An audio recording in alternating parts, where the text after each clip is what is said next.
As inflation rattles consumer spending, there's one industry that could stand to benefit. Lab-grown diamonds accounted for 15.7% of all engagement rings sold in the U.S. in December, nearly doubling its market share from a year earlier, according to Tenoris. For more on the industry, we're joined by Brilliant Earth CEO Beth Gerstein, alongside Yahoo Finance's Brooke DePalma. Beth, great to have you here with us this morning. First and foremost, we're just taking a look through some of the results here. And in 2022, you gained more share, you had strong profitability. How do you kind of begin to compound on some of that profitability that you've been able to experience? We're really excited by the results that we had last year. We have really strong brand momentum, an all-time high of searches for Brilliant Earth. We have a fantastic differentiated product and a brand that really means something for the next generation millennial and Gen Z consumer.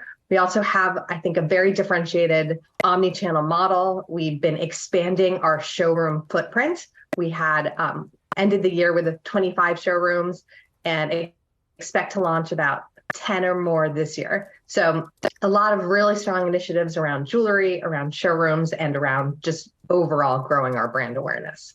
And emphasizing that pullback on discretionary spending. You guys did have 25% more customers in 2022. So break it down for us. Are consumers turning to perhaps lab-grown diamonds or lower cost options in this sort of environment to perhaps get bigger diamonds for less money? I think lab-grown diamonds just continue to grow in popularity. We've been selling lab-grown diamonds for over a decade, and so have really been leaders here. I think it really provides a nice assortment for the customer, a nice choice.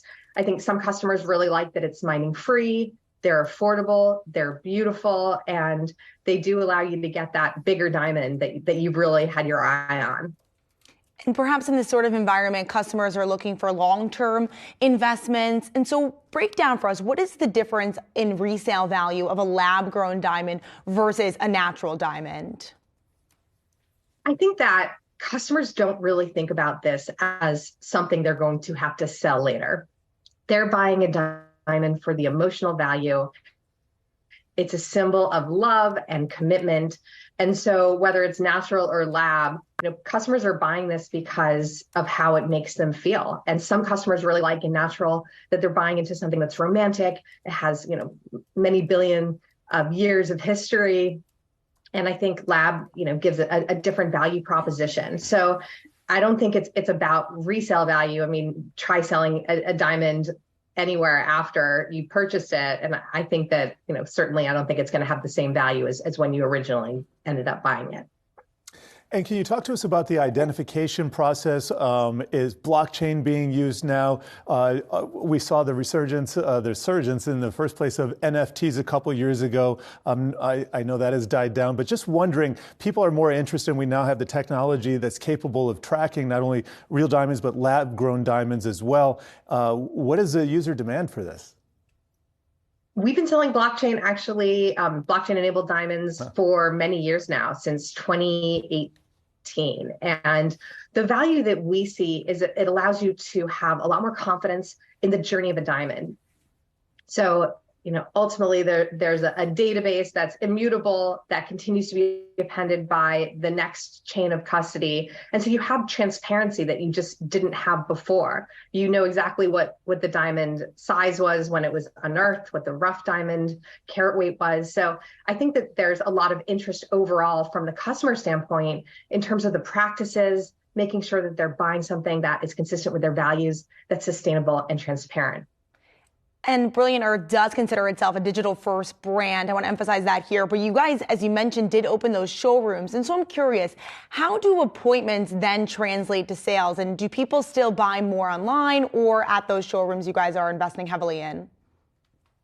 We think the winning model in this space is really about omni-channel. Customers oftentimes start their journeys online, so they'll do a lot of research. This is a new category for them, and this is one of the largest purchases that they're going to make at that point in their life.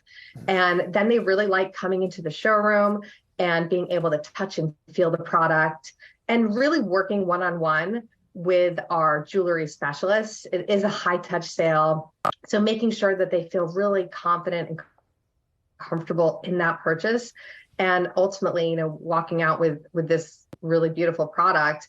And shopping together is another, I think, big trend that we're seeing. A lot of couples come in together, and we're able to provide a personalized and curated experience. So we know exactly what they want based on what their digital shopping behaviors are, and then we're able to curate that appointment. So that's what's so unique about our model is, we have so much more information about the customer that makes that customer experience so much better, and ultimately it's going to drive conversion. So when we open a new showroom, we see these amazing economics in terms of lifting the overall metro market. It lifts it over 100%. So it's really great for the customer experience, and it's also great in terms of the bottom line. Absolutely. We only have about 30 seconds left here. I'm just wondering, in terms of that experience and taking the digital experience and what you've been able to power there into those showrooms as well, and having that same type of profitability and that margin at the end of the day, how do you maintain that even as you do power that new type of experience where a customer is coming in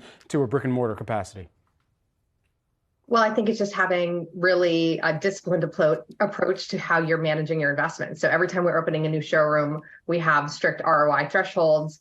And it's about a mix of that customer experience, but also making sure that you're being financially responsible. And that's how we've been able to drive profitability.